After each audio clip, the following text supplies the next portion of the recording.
Okay, I think let's get started. So today's call will be focused on 7786 and finding the most effective pragmatic path forward for unified message passing across all of Ethereum. The goal of today's call is to take a look at 7786 as a strong candidate for this, evaluate the bull case, and I guess see what questions or areas of concerns people might have.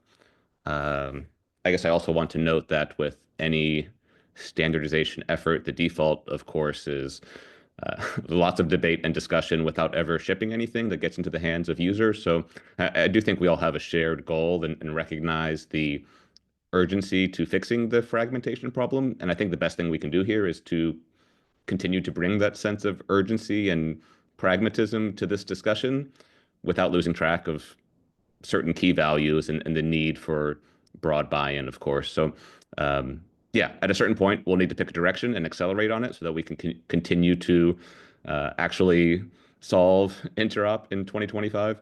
I say that sort of tongue in cheek, of course. Like solving interop is going to be a long journey, but I do think that I think we all agree that there's a lot that we will continue to do in 2025. So, yeah, thanks all for joining. And I guess with that little intro, we can, yeah, I'll just kick things off. I think we want to start with a brief overview of where we are with the standard. Yeah, so I guess to give maybe a little extra context, specifically this debate, I think it would be very useful if it really focuses on like the value that 7786 is providing over like, the specific implementation details, which we can discuss in another forum. Is Sergey on to give a presentation? Hey guys, yep, I'm here. Okay, cool. So yeah, Sergey from Axelar is going to give kind of a presentation that overviews what 7786 is. Yep, happy to do that. Share a couple of slides. Hopefully you guys can see it. Yeah, for a little bit of context and background, Sergey, I work on Axelar these days. Prior to this, I worked on the Algorand protocol. My general view on standards is to do them only if and when necessary. I'm not a fan of standards overall, but I'll do them kind of or I think there's a need for them when things are not moving, fast enough. And I think for the Ethereum community, it's pretty important to move fast on these things. A little bit of context, I also helped to standardize BLS signatures that that was in the draft that ended up being adopted for the consensus at the Ethereum community. That was back when I was at the Algorand and led a cryptography group there. And there was pretty similar time horizon at that time where I think a lot of different implementations existed that couldn't really agree with one another, right? So like I've seen cases at that time where somebody would produce signatures that would not be verified in like other implementations, and everybody was just kind of stuck. And I think we came together with the community and Ethereum folks and Stanford folks and a few others and pushed that through. And I think unification of message passing for similar reasons is in a hopefully will get standardized and moved along. So why 7786? In general, the way I view things is that interoperability is composed in layers. You have at the very core of it very basic primitives that are responsible for the transport of messages. You have security properties that interoperability provides, and security can differ based on the method of validation. You could have external validation, you can have light clients, you can have zero knowledge proofs, and then you have application layer protocols. If we think about it and standardize things in the right way, in the modular way, then things can be evolving and improving independently from one another, right? So, and I think that's really been has one of the philosophies in how we approached this spec is making sure it's as minimal as possible, right? Making sure it only does the very simple things that are necessary, so that other applications and other modules can be plugged in around it and evolve and improve in an independent way. So all Interop protocols at the very core of it rely on basic ability to be able to take a message and deliver it on the destination chain. All of them, right? Intents, you have broadcast protocols, you have token transfer protocols, token issuance protocols. whether or not they do it for every message, they batch things, they all need cross-chain messaging. And in the same way, you can think of all the L2s whenever they post state to L1, it's a message that's being delivered. So really agreeing what the message specification is very, very critical and very, very important. Once you have that consistent, essentially API for sending messages, applications and all kinds of middleware can be built in parallel independently and evolve and advance very, very rapidly. Now, why I think it's important to standardize this API? Well, API by itself doesn't have any its own value, regardless to what a lot of Interop players will try to say. At the very simplistic case, you can think of it as really kind of a header of an envelope, okay, that specifies how you send the message from a source to a destination. Very simple. It has things like who's the sender, what is the sending address, what is the destination address, what is the destination chain. You can debate and we can discuss, and we should discuss and incorporate various feedback. What are the data types for all these things? What are the additional fields that may be included with it? But at the end of the day, it's a very simple API, and it's a very simple kind of header of the envelope. Simplest way to think about it is like IP packet, if you're familiar. Very, very simplistically, who sends the packets to whom, and then you have the rest of the TCP/IP stack being built on top of it that has various properties, on delivery, on security, and so on and so forth. So if you're familiar with the networking stack, I think this spec takes a lot of philosophical differences or philosophical similarities with the standard networking protocols. So 7786, Open Zeppelin led the development of it with consultations of some of our engineers at Axeler and a lot of other industry experts. And the goal is really to propose something that's neutral and agnostic of any specific vendor. So it doesn't follow directly, Axeler specifications. It doesn't follow anybody specific implementations, but it is close enough to everybody in some sense. So anybody can take and adjust their APIs and spec to follow the same header of this envelope. It's not that complicated, but as soon as we agree, then everybody can start building their their middleware and services around it and keep building on top of it. It's open. You can take a look at it. Please comment. I don't think as Ellie said, we want to get into too many, technical debates, on this call. Primarily, its purpose is to educate, but absolutely, please comment and give any feedback that you have on top of it. And Open Zeppelin team, and everyone else involved will be happy to iterate around.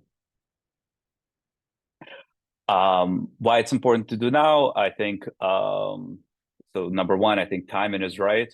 I think as I opened up, I kind of said that generally I don't like standards. I think the industries move a lot faster in many cases, except when standards become a bottleneck. And I think in Ethereum community, a lack of this standard is really a bottleneck that I keep on seeing over and over again.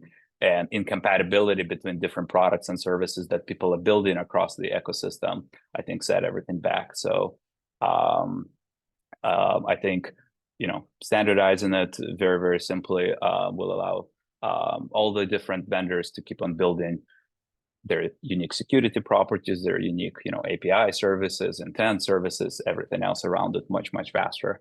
The spec has been in consultation with us and other Interop providers, like I mentioned.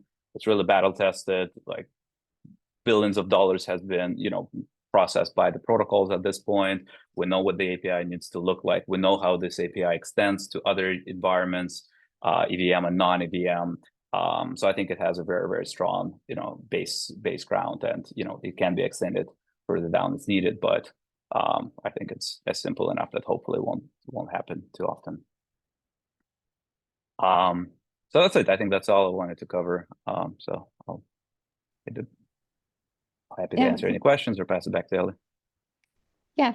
I guess for the rest of this discussion, people can ask questions in the chat, or if you want to raise your hand live and ask a question, that's also really great too. So maybe I'll pause here for any questions before we move into the next segment.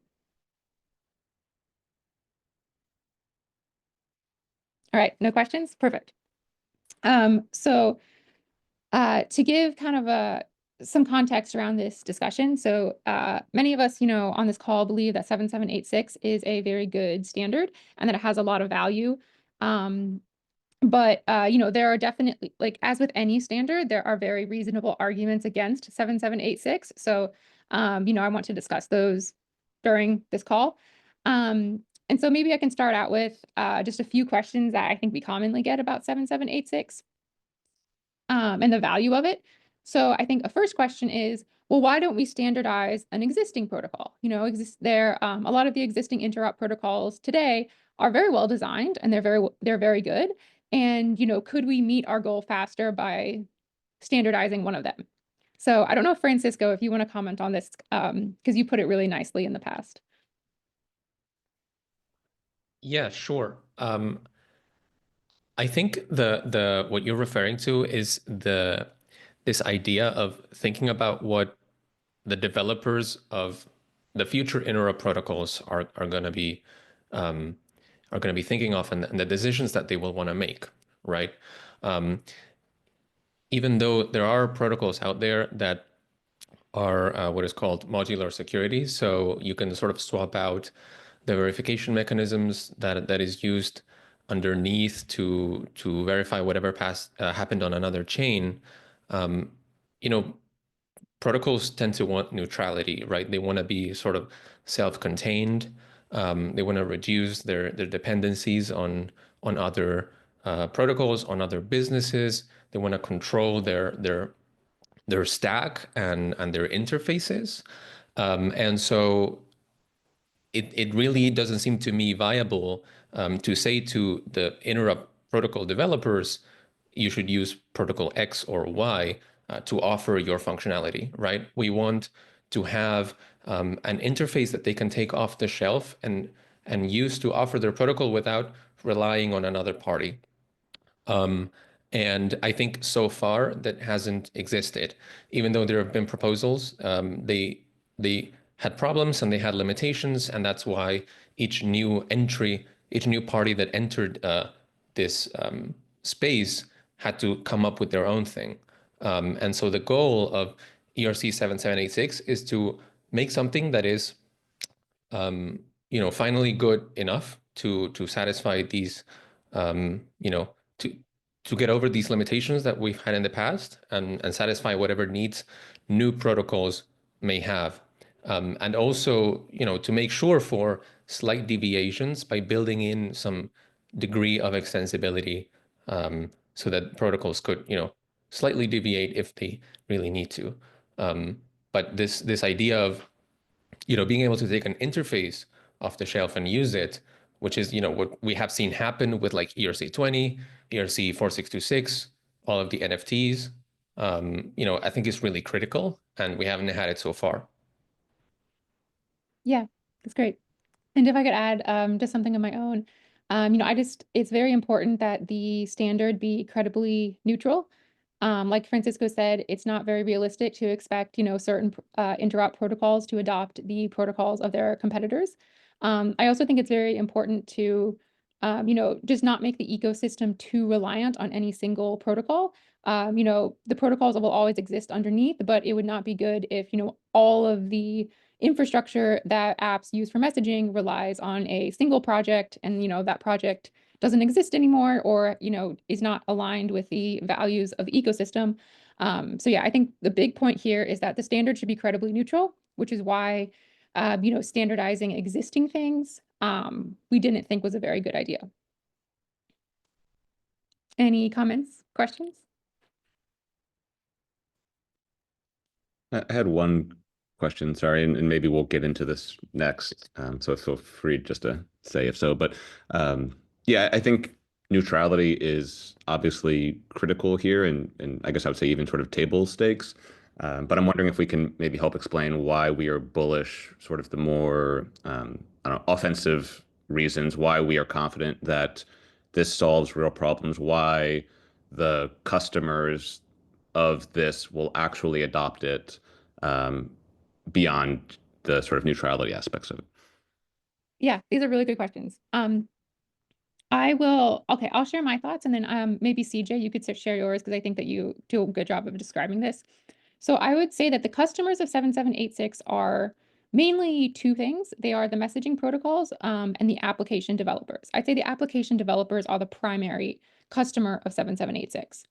And a standard interface for messaging provides the following value for applications. So first off, it provides a single API that can interact with any messaging protocol that currently exists and does exist in the future. This makes applications like modular. They don't have to worry about the specifics of the messaging protocol itself. They don't have to do specific integrations for specific protocols. And this just makes it a lot easier for application developers to deploy applications across a variety of different chains. The other thing is that, chains are supported by different messaging protocols. While a lot of the protocols are, used on a lot of the chains, certain protocols are not connected to certain chains, etc. And realistically, apps want to connect to all chains. So they want to be able to use multiple messaging protocols at the same time, e.g., receiving a message from chain A uses protocol X, but receiving a message from chain B uses protocol Y. They want to be able to do this so they can actually offer this really seamless cross-chain experience to their users.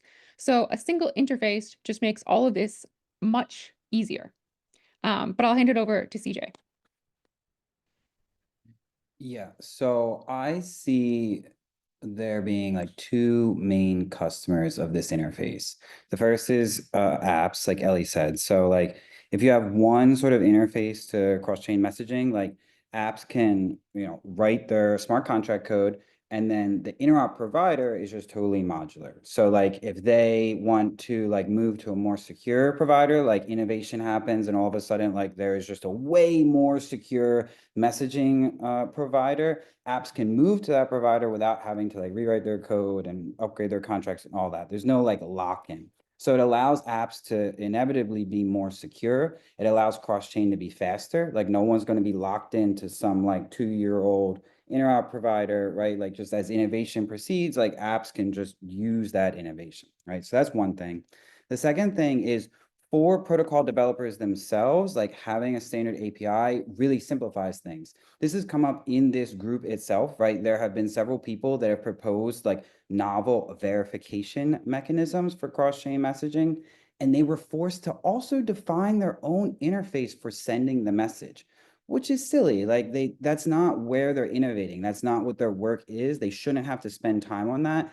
And like if they define an interface, like apps that already use a different interface can't use their work, right? If you come up with some really, really novel verification scheme that's totally trustless, fast, like infinitely secure, like how can you push it to existing apps if they're using a different interface, right? So the idea is like we remove that part from the equation and say, this is the interface, and let innovation on verification, speed, trustlessness, all that like happen separate from the interface. So yeah, that's it.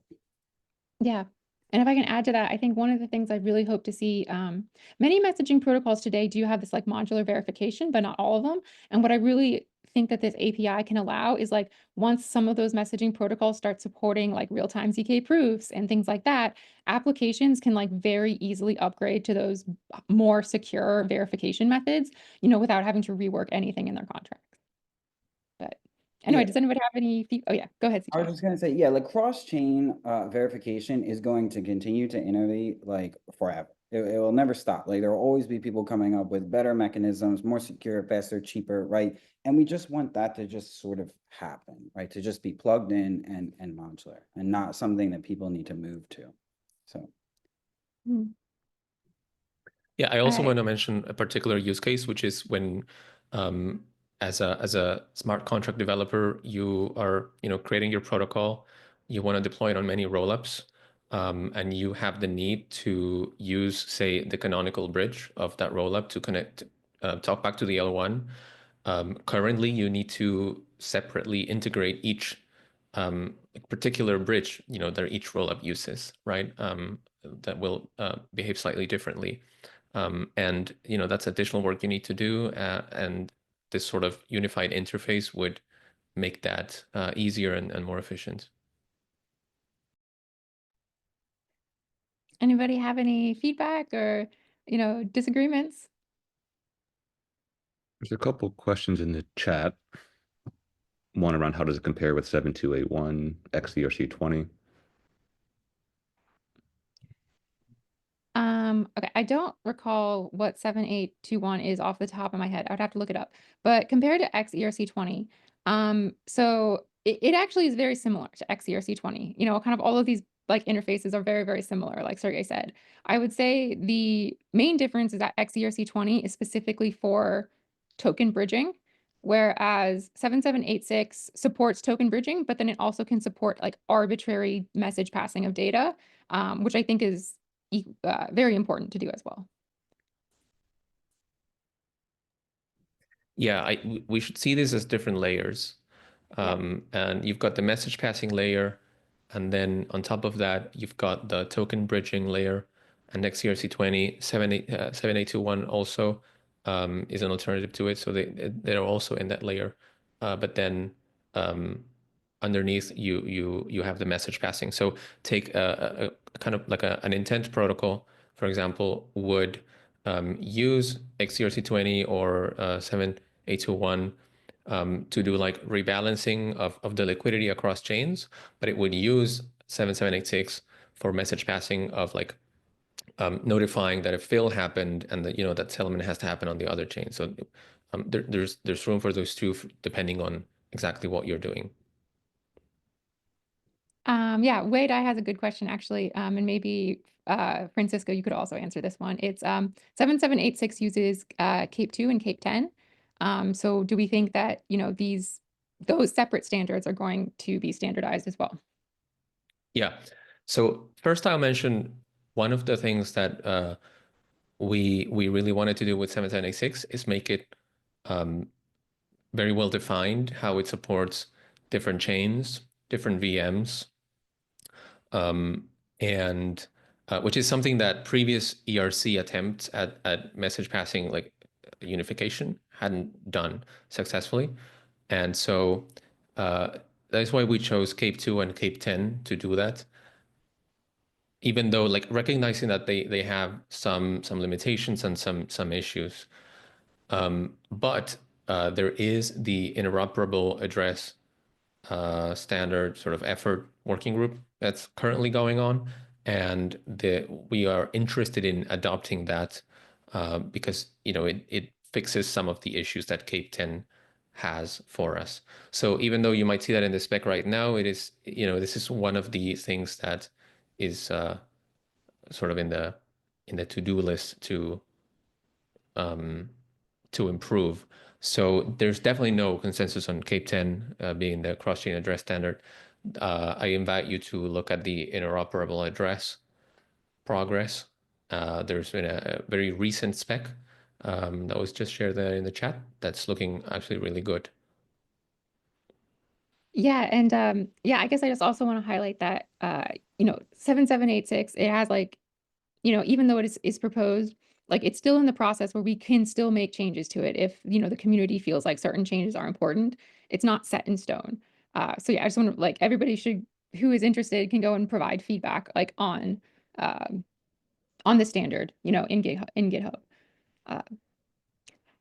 Yeah, All right, any other questions? I just wanted Oh, to second that, like, really quick. Yeah, like 7786, like, we are still iterating on it, and like at this point, we want to do more of like community iteration, like, because the whole point is to just get everyone to sort of agree on the packet format, right? The header.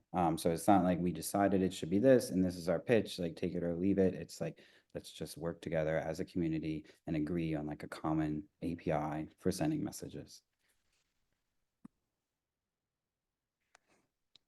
all right, any thoughts, or should I dive into some more hard questions?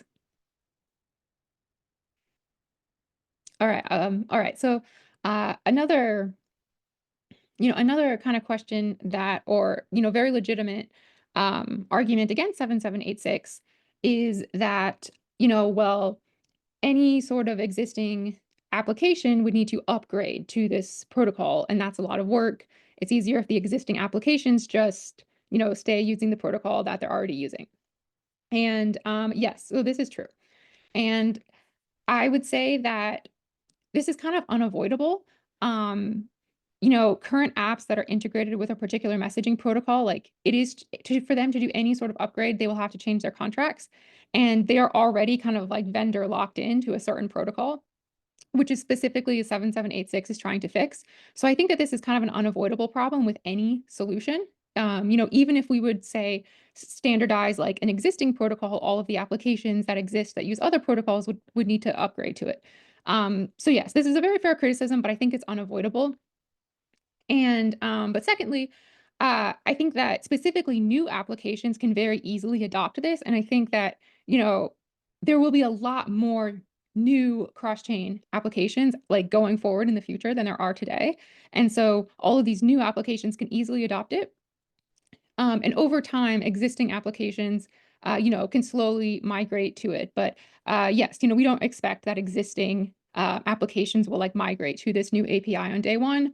That's really not realistic. But the other option, so the alternative for existing applications is they can migrate to 7786. It's difficult, but they get a lot of benefits, or they can just remain as is, which is totally fine. But then they also suffer all of the problems that we talked about, which is like this fragmentation. They can't, contact certain chains, like all of these things. So I guess TLDR, what I just said, like, yes, current applications probably will not adopt this anytime soon, but we believe new applications will.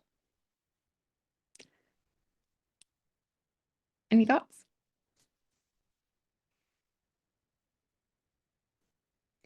Another thing too, that I think is cool to point out about 7786, and this could be true for other standards as well, but so Open Zeppelin has, been developing adapters for different messaging protocols. Because the flip side to the question is, well, why would a messaging protocol like adopt this, And so with these adapters, 7786 can be adapted to work with any messaging protocol, without a direct integration from the protocol itself. So this will also make the adoption of it very easy, because it can be adopted, these major messaging protocols that are already used, can basically be, can work with 7786 like day one. Yeah, Victor. Yeah, I guess to that point, has there been any work on like case studies to show which messaging protocols could fit well beneath this interface, and which ones might not fit well underneath this interface? Yeah, so we sort of took like our as our I don't know, goal. What is it? I don't know what the word is. Like the way we're thinking about this is we take like Axelar, Layer 0, Wormhole, and usually Hyperlane, and try to make sure our interface works with those. And then as a secondary thing, we usually try to take some major L2 bridges, like the Arbitrum bridge, and what else was it, Fran? Like, what other L2 bridges did we look at? Optimism. Yeah, like Arbitrum and Optimism. That's like our sort of North Star. Like we want to make sure it works with all those things. And if we can, like, then it's pretty good. We also like did add this thing called attributes into the spec that's supposed to be our way to like make it work with the long tail of interop providers, like that it might be slightly more difficult today. But yeah. I'll add a little bit to that, which is that the core of this interface, which is you have a sender, you have a destination chain, you have a receiver, a payload. That basic thing is almost universal, right? Quite naturally. And so that's also the core of 7786, and so that's easy to do. Where it starts to differ, to deviate and to differ more is in what is related to paying for gas and relaying costs. Those interfaces are more significantly different. And we are now in the process of also standardizing that part. And still have to understand how well it maps to existing things. But the core of it is quite universal. Yeah, that actually one of the things I was, I'm kind of new to this space, but one thing I was kind of unsure about when I read this specification the first time was the interface for execute message has payable. And if I send value to that execute message function, what happens to it is like, was not immediately clear to me. Like it seems, my understanding after finishing it, reading this, I'm thinking about it for a bit, is it seems like it should be the case that equivalent values should be sent to the receiver, and that payable amount is not eligible for gas deductions. But maybe that's not the case. I'm curious about that. So if you read the accompanying text, you'll see it says, it's undefined what happens to the value in payable. It may be rejected. So it'll depend on the protocol, and that's there because like if it's a canonical bridge, you'll have a very simple way of just sending through the ETH or the token, but in other bridges you won't be able to do that. So but it's something that I would be interested in working out more in the spec, how that works. And in the open PR we have, where we're working on the quoting and gas payment, I am touching a little bit of these lines to make that a little bit clearer. But the behavior, it still depends on the underlying bridge. And there was one more thing I wanted to say about how this interface, a universal interface, adapt to this wide variety of protocols. There's one part where it is particularly hard, which is the chain ID, because every protocol uses proprietary chain IDs to identify the destination and source chains. This is the part where it gets really more difficult to translate interfaces. And the choice of CAPE2, which are the chain agnostic chain ID standard, sort of gives us the solution for that. But then to figure out the mapping to that, to the proprietary chain ID, is a little bit harder. And that, I think, is the only thing about the core part of the message sending that is trickier to do. And actually kind of related to that, I noticed that basically there's a source chain CAPE2, and then there's also the sender CAPE10, which the CAPE10 should also include a CAPE2 chain ID, if I'm understanding correctly. So why have those to be two separate fields?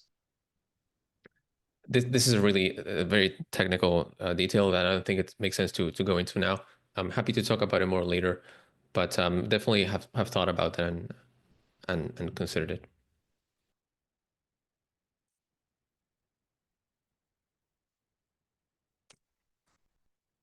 Yeah, if there's no other comments on that, maybe we can move forward to kind of just talking about the practicality of 7786 and getting it, into production.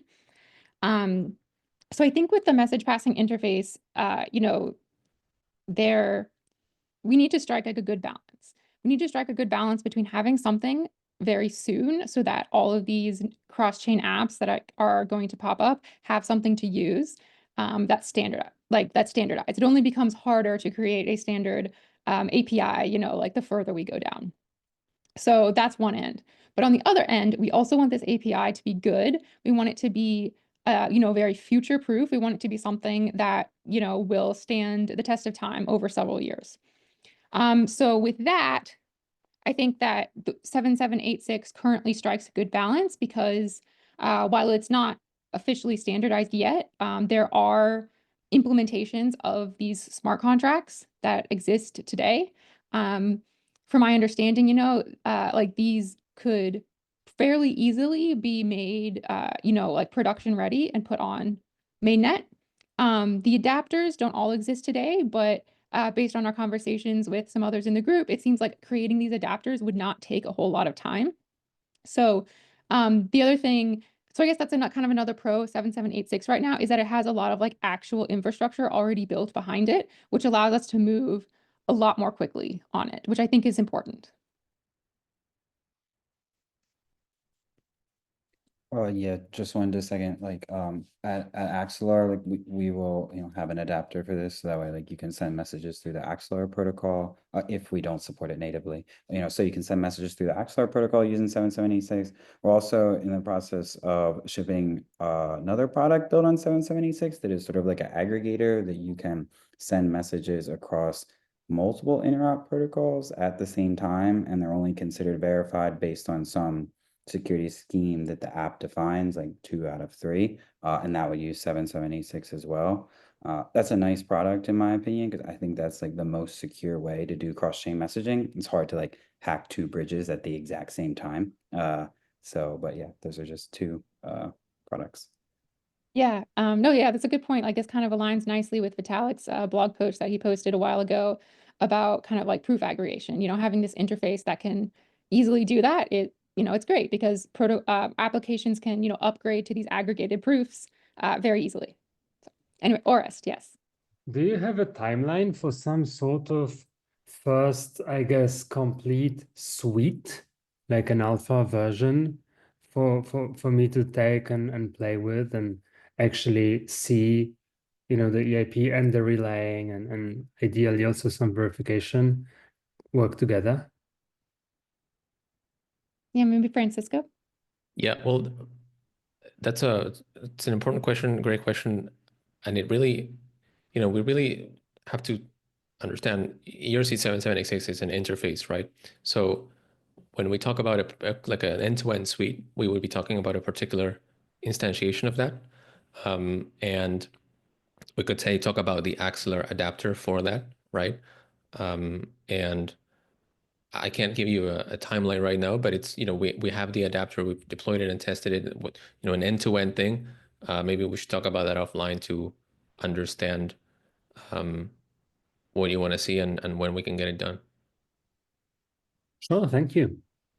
Yeah, a lot of this is sort of, I don't want to say blocked, but like not totally prioritized because we're trying to get like sort of community consensus around the spec itself. Like, so it's like, do you want to go the full mile to push something to production while it's still being sort of designed, But if there's a desire for, yeah, like an alpha product that people can play with, like we can prioritize that. And like that, I don't think that should take more than like a few months, really. Like it's fairly simple.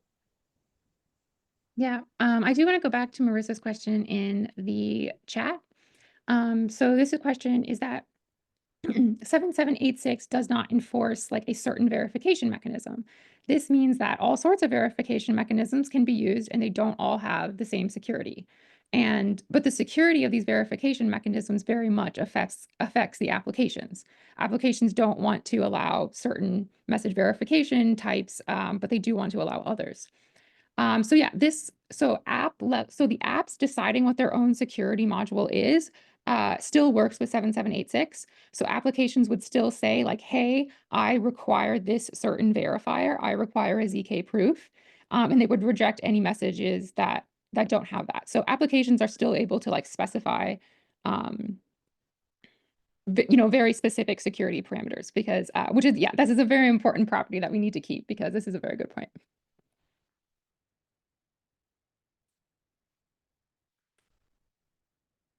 Any more questions?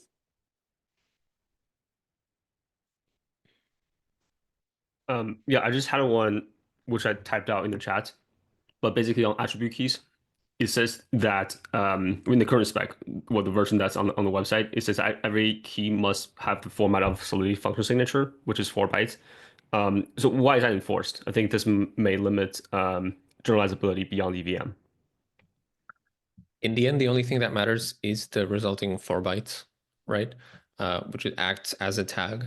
It's just a standardized way to generate it, and it would be generated off chain. So as far as I can tell, it wouldn't really be an issue to use it in non-EVM context. You just need the 4 byte constant in there.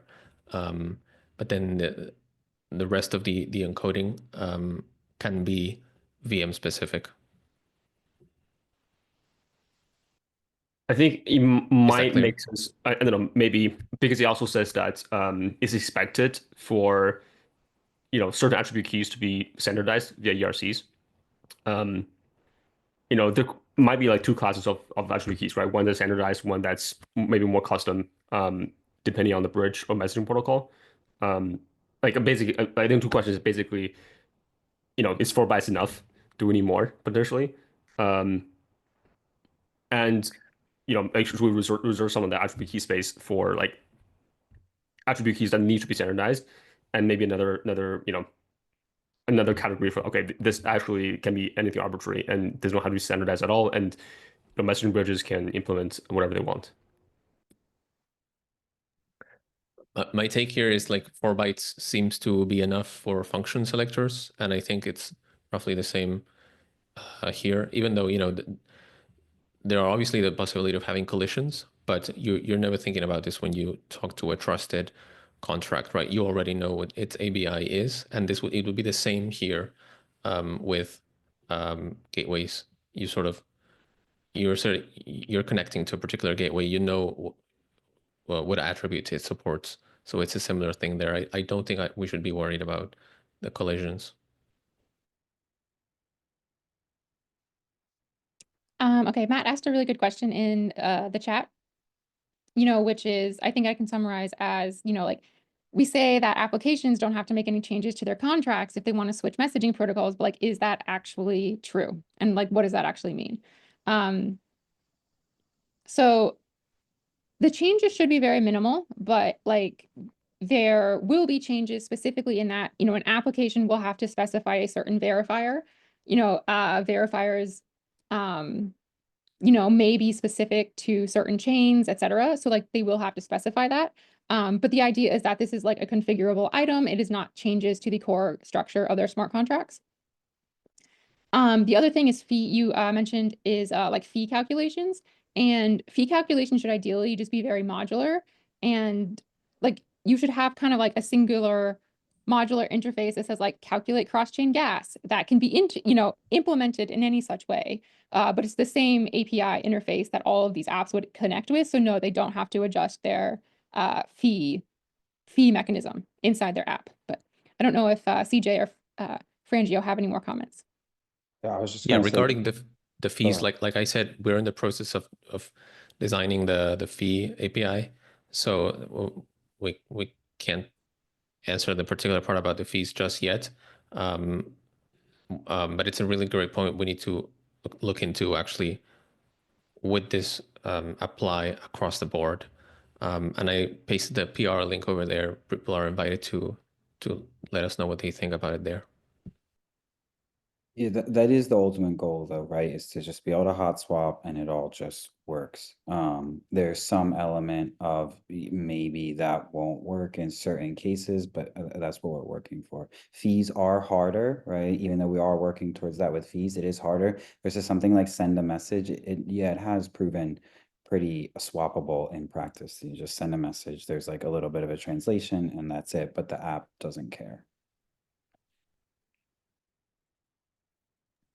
Also for the fee part of things, we have talked about sort of like having two, like 7786 sort of encompassing like two interfaces where there's the message sending interface and the fee interface. So for like the situation where for some reason some interop protocol, like the fee interface, like it just cannot work with 7786, that they can still support the messaging interface because that is generally much simpler.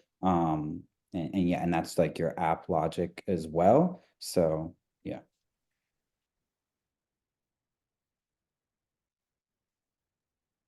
Anyone have thoughts? Hey guys, Matt here. Something we've been working on, I just need to get out. There's been a lot going on our end, is a protocol that will publish a suggestion around chains being able to declare their gas markets, because not only are fees an ongoing thing, but chains regularly produce upgrades to their gas markets that change the nature of the fee structure. And so you can be working under one set of assumptions that may or may not be valid if there's been an upgrade on the target chain. So just something to consider, that these are dynamic markets that change with upgrades. Yeah, I think the way I see it is that something like that we could, it could be very, very modular, in the sense that, yeah, like applications should be able to, like this should be abstracted from applications. It should be extracted from the messaging API itself. But then like different sort of gas markets can be swapped in, or, gas specifications can be swapped in, when they're needed. I think the question is discoverability. So I'm on chain A, I'm trying to pass a message, a swap to chain B, does my application have an accurate understanding of the current state of that gas market? And so maybe, the proposal that I'll put forward is a mechanism by which each chain can sort of specify, here's how my gas market works, here's the parameters, and here is the version, so that if the version has incremented, the application can verify. Yeah, the way we're thinking about this generally is the application requests a fee estimate like before sending a message, right? And so it sounds like what you're building, this like gas market thing would sort of like plug in behind the fee estimate. So like the application is always getting like a correct estimate or correct enough. Sounds good.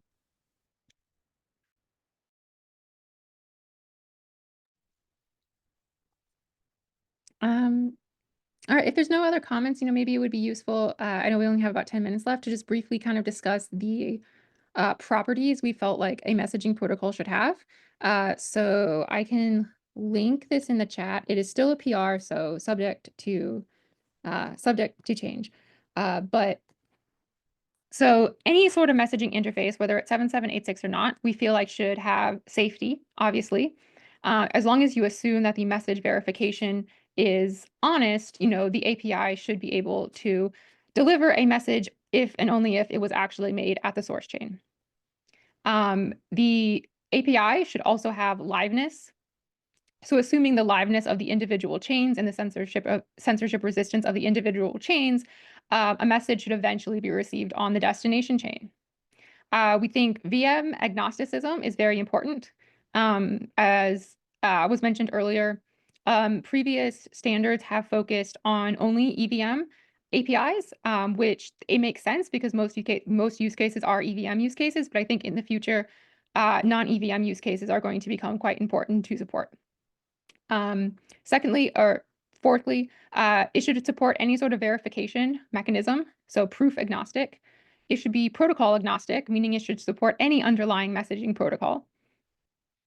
And finally, it should be optimized for the most popular use cases. So this would be bridging tokens. Even though 7786 can very much support like an arbitrary message passing scheme, we recognize that bridging tokens is like the primary use case that something like this would be used for. So we are taking that into consideration, and for example, there are ways you could extend 7786 to kind of handle like these very certain edge cases in certain applications, but realistically, we don't think it's worth that. And if an application really has this super complex thing that they need to do, then they should just interact with the messaging protocol itself. Trying to make the messaging protocol or trying to make 7786 like you work for every single possible use case would just make it very complex, kind of defeating the purpose in the first place.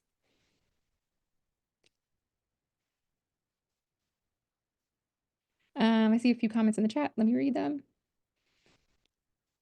Oh, I just wanted to double click on the alt VM point real quick. So this was one of our main goals with 7786, and I think is one of the actual like technical differences between 7786 and some other previous ERCs. And we view this as very important. Like we really tried to make the spec something that can be implemented from Solana, from any sort of VM, or honestly even chains that don't have a VM, right? Like at Axelar, like our protocol is quite similar to 7786, and we've implemented this coming from XRP Ledger, which is not a smart contract chain. Like you can make like smart contract calls from XRP Ledger using an interface very, very similar to 7786. And on Ethereum, you don't know the difference, like of whether it came from there or came from Bitcoin, right? You could do this from Bitcoin. And so that was like one of our goals.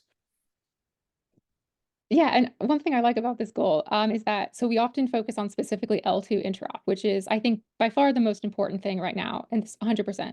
But really in the future, you want interop between L1s. Like there should be very clean interop between Ethereum and Solana because that's actually a major pathway that users want. And if you can use the same interface to bridge to Solana as you're using to bridge to like Arbitrum or OP, like that's incredibly, incredibly useful. Even within the L2 sphere, right? We want to enable alt VMs like StarkNet, and the lack of a standard that caters to them could really, you know, hamper that innovation. So I think this is another benefit. Okay, wait, I had a question, which is that 7786 does not actually guarantee message delivery or guarantee that messages are actually delivered in the sense that it's more UDP like TCP. So what I would say is that like actual message delivery is really for the messaging protocol level. Like an API itself can't really enforce it. So you have to trust that the protocol will enforce message delivery and that the chains themselves are like live. But I guess another way to put it is that the API should not prevent that. Like there should be no situation where an API prevents a message from being delivered that was, you know, actually sent from the source chain. Yeah, liveness is generally provided by a relayer, right? Like, which is like somewhat, I don't want to say outside the protocol, but it's like a higher level than the protocol itself, like than verification. However, like Ellie said, messages should be deliverable, right? Like there's nothing that like a message should be like blocked on some like centralized entity. It should be like once the message is sent, like it can be delivered. You could deliver it, the relayer could deliver it, like it's valid. I guess my question is more regarding like, let's say if you want to, you know, do like a lock and mint, where like kind of unlock operation, we'll have to basically from the source, from target chain send back to the source chain before I do the unlock operation, because I cannot assume that message have been delivered, right? Yes, this is true. Yeah. Yeah. But there should never be a case where like if you lock on the source chain, like it should be mintable on the destination chain. It's just a question of like when, right? Does that make sense? Yeah, I was wondering whether, you know, more like a TCP like extension should also be, you know, like standardized. But it seems, yeah, like if it's really just two-way message passing, we don't have to. It can just be application level. Mhm. Yeah, I think maybe that's also a good question, which is like, you know, why don't we standardize a messaging protocol itself? Because then we could standardize something like a, you know, guaranteed delivery mechanism within like a certain time bound. And the answer to that is that messaging protocols, which often are combined with verification layers as well, are I think would be something that is very difficult to standardize. Maybe in the future we can, but I don't think it's at all realistic to standardize that in the near term because there are very many valid, you know, design trade-offs and decisions to be made. Also, the messaging protocol standard would need to support every single use case, which makes it, you know, even more complex. So anyway, that's like the benefit of just focusing on the API instead of kind of going down the rabbit hole of actually, you know, standardizing the messaging protocol itself. All right, we only have 5 minutes left. Does anybody have some final thoughts? Oh yeah, Josh. Yeah, sorry, I just had I guess maybe one final question from my side at least. And we already touched on this a little bit, but maybe we could yeah, quickly come back to what is the success criteria for 7786? 12, 18 months from now, whatever, assuming the bull case, what do we think success looks like? Yeah. Yes, this is a really good question. Go ahead, CJ. So, first success criteria is the products that I mentioned before, right? Like from my side, from the Axelar side, like we want to make sure we ship the adapters for this. It's usable, it's workable, it's running in production. Also the aggregator, right? That uses 7786, usable, workable, running in production. Those two things. The other thing that I think would be a success criteria is if we see new interop protocols like coming out or being designed that use the 7786 interface, that don't feel the need to like design their own interface for no real reason, that say, okay, like there's 7786, I'm going to use it. And behind that will be my novel verification scheme or whatever my innovation is. So yeah, that's what I think. Yeah, yeah, for me, the success rate or success criteria is very similar. If we can have adapters for Axelar, Wormhole, Layer 0, and Hyperlink, since those are the most popular protocols right now, if we can have those within like 6 months and deployed in production and apps can start using them, that would be very successful. My hope is that we could actually do it faster than that. And then the next step of success criteria would be like how many new applications are actually using this interface. Yeah, I mine are similar to CJ's. which is, I want to see new Interop protocols using this interface for their message sending feature. But I +1 to Ellie's as well. Like I want to see applications, being able to use that successfully.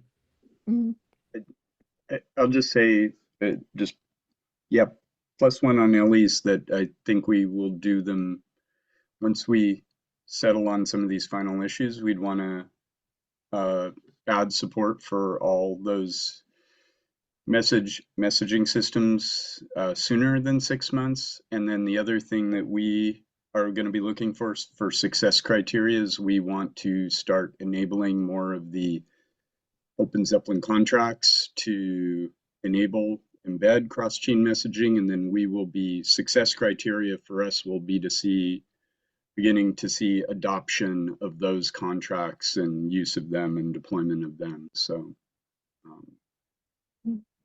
Yep. And maybe as like a final thought on timelines. So the exact timelines kind of depend on how much, further iteration we need on 7786 and, other things. But what I would like to propose, now that we've had this discussion, is that, or at least I feel that 7786 is a very good way to go forward. Going forward, we can iterate on like the very minor details of 7786 that some people brought up here. I think maybe we can do that over the next, I don't know. I want to give people enough time to do it, but like at the latest, like the next month at most. And then I think we should, like standardize 7786 unless we have some major reason not to. I don't know if anybody agrees or disagrees with that. That sounds good to me.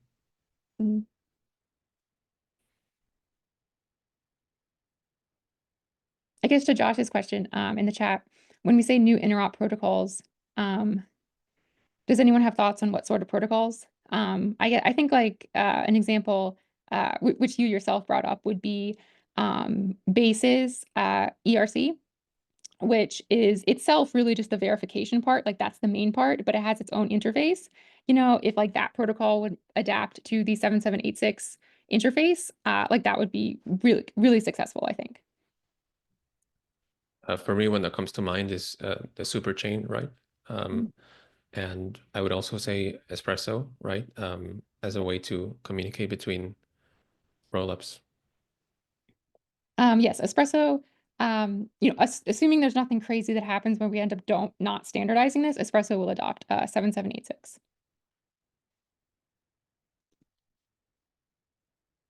All right, we're at the top of the hour, so I appreciate everybody joining. If you have any comments, like definitely put them in the Telegram chat, or you can put them directly on the on GitHub. You can put them in like the L2 Interop repo, or on the 7786 repo as well. I would just really, if anybody has like any thoughts, I think the most useful thing right now is for us just to get as much feedback as possible. So I would very, very much appreciate it if anybody does that. If anybody thinks of, arguments against 7786 that they want to discuss, put them in the chat. We would like to work through all of them. But I appreciate everybody who asked questions and everybody who listened. Thank you. Thank you for running this session, Ellie. Bye-bye, guys. Thanks all. All right. Thanks. Bye. Cheers, everyone. Bye, all.